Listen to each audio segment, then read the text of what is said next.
안녕하세요. 온도교회 성도 여러분. 아침 묵상 함께 나누도록 하겠습니다. 사도행전 15장 1절부터 41절까지 말씀인데 그 중에서 1절부터 11절까지 말씀만 보겠습니다. 15장 1절에서 11절까지 말씀 제가 개역개정으로 선포합니다.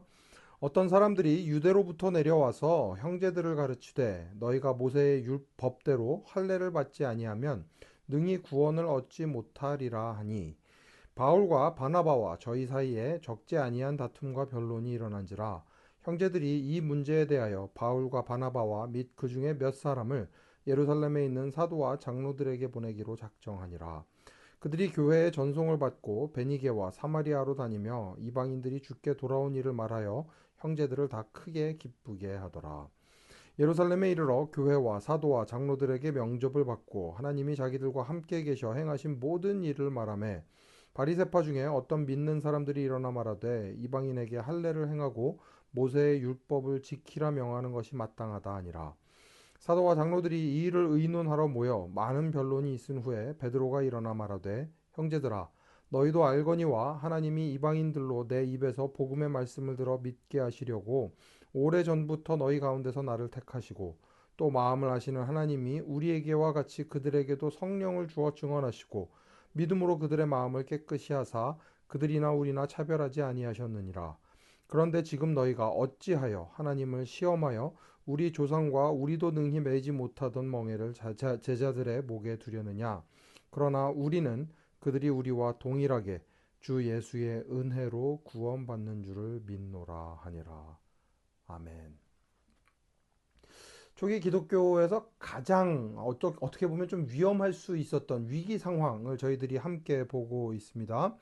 바울과 바나바가 할례를 받지 아니해도 구원을 받을 수 있다라고 이야기를 했었는데 유대로부터 어떤 사람들이 내려와서 할례를 받지 않으면 능히 구원을 얻지 못하리라 이야기를 합니다.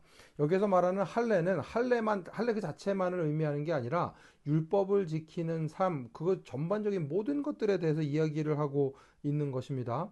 그러다 보니 그 바리새파 사람들은 이제 이렇게 이야기를 하는 거죠. 이방인에게 할례를 행하고 모세의 율법을 지키라 명하는 것이 마땅하다 하니라.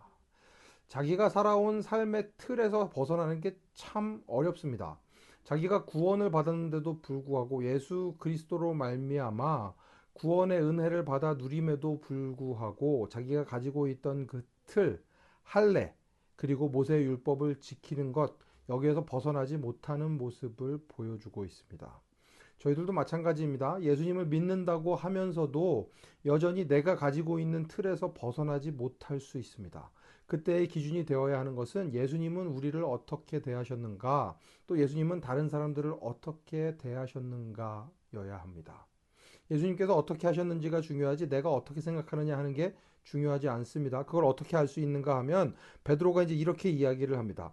베드로도 유대인으로서 누구보다도 율법을 잘 지키던 사람 중에 한 사람이었는데 하나님께서 베드로에게 고넬료 사건, 저희가 이미 살펴보았던 그 고넬료와 함께 있었던 그 사건들을 통해서 이 베드로의 마음을 바꾸어 주셨습니다. 그래서 이제 이렇게 이야기를 하는 거죠. 우리에게와 같이 그들에게도 성령을 주어 증언하셨고 믿음으로 그들의 마음을 깨끗이 하사 그들이나 우리나 차별하지 아니하셨느니라. 율법을 받은 우리, 할례를 받은 우리나 이방인들이나 이렇게 차별을 하지 않으시고 구원하시는 것을 보았는데, 성령을 주시는 것을 보았는데 어떻게 우리가 구별할 수 있겠냐? 우리가 우리의 틀을 가지고 이 사람들을 대할 수 있겠냐? 하나님이 먼저냐? 사람이 먼저냐? 예수님을 믿는 게 먼저냐? 다른 것이 먼저냐? 율법을 지키는 게 먼저냐에 대해서 이야기를 하고 있습니다. 저희들도 이런 실수를 범할 수 있습니다. 그렇기 때문에 정말 예수님께서 우리를 어떻게 대하셨는지, 우리가 또한 다른 사람들을 어떻게 대해야 하는지 잘 생각해 보아야 합니다. 다른 사람들을 구하기 위해서 할 수 있는 모든 것들을 할 수 있어야 합니다. 죄 빼고 뭐든지 다 할 수 있어야 합니다. 예수님께서 우리를 위해서 해 주셨던 것처럼 모든 방법을 동원해서 다른 사람들을 사랑해 줄 수 있어야 합니다. 그래서 그들이 예수 그리스도를 믿을 수 있도록, 그들이 하나님의 온도 가운데 살아갈 수 있도록 예수 그리스도의 빛을 비추고 선한 행동으로 그들의 삶을 비추어 주어야 할 것입니다. 이 일을 위해서 저희들이 부름받았음을 기억해야 할 것입니다. 베드로처럼 우리가 먼저 믿을 수 있었던 건, 먼저 은혜를 받을 수 있었던 건 또 다른 누군가에게 그 은혜를 전하여 주고 그 놀라운 은혜를 나누기를 하나님께서 원하셨기 때문일 것입니다. 그 놀라운 삶에 동참하고 하나님의 기준을 나의 기준으로 삼아 살아가는 오늘 하루 매일매일의 삶이 되시기를 간절히 축원합니다. 함께 기도하겠습니다. 하나님 감사합니다. 오늘도 저희에게 다시 한번 깨닫게 하시니 감사합니다. 복음의 의미를 깨닫게 하시니 감사합니다. 내가 거저받은 그 은혜, 또 다른 이들이 예수 그리스도의 그 복음으로 인하여 구원받을 수 있도록 지금 저희의 삶을 사용하여 주시고 인도하여 주시옵소서. 저에게 하신 모든 일들이 얼마나 능력 있는 일이었는지, 얼마나 가치 있는 일이었는지, 얼마나 은혜가 넘치는 일이었는지 기억하고 또 다른 누군가에게 예수 그리스도를 전하기 위하여 선한 일을 행하며 빛을 비추며 살아가는 저희들 되게 하여 주시옵소서. 모든 말씀 예수님 이름으로 기도합니다. 아멘. Light on, do good. 예수 그리스도의 빛을 비추고 선한 행동으로 하나님의 온도로 세상을 맞추어 나가는 복된 여러분의 삶이 되시기를 축원합니다. 오늘도 샬롬입니다.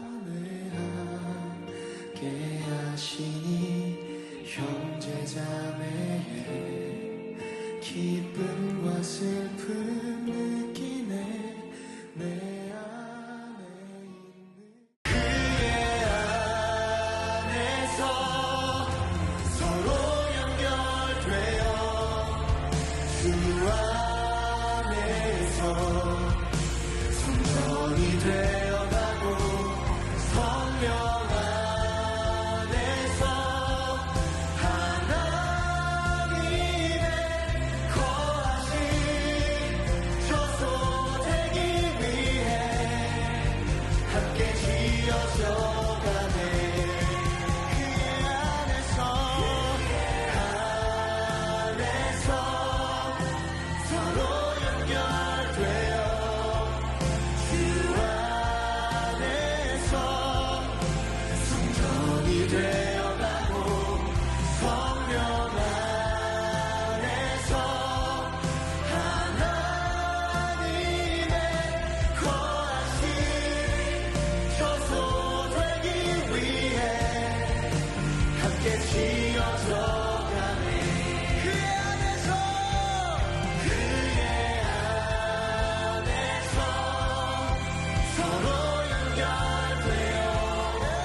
지어져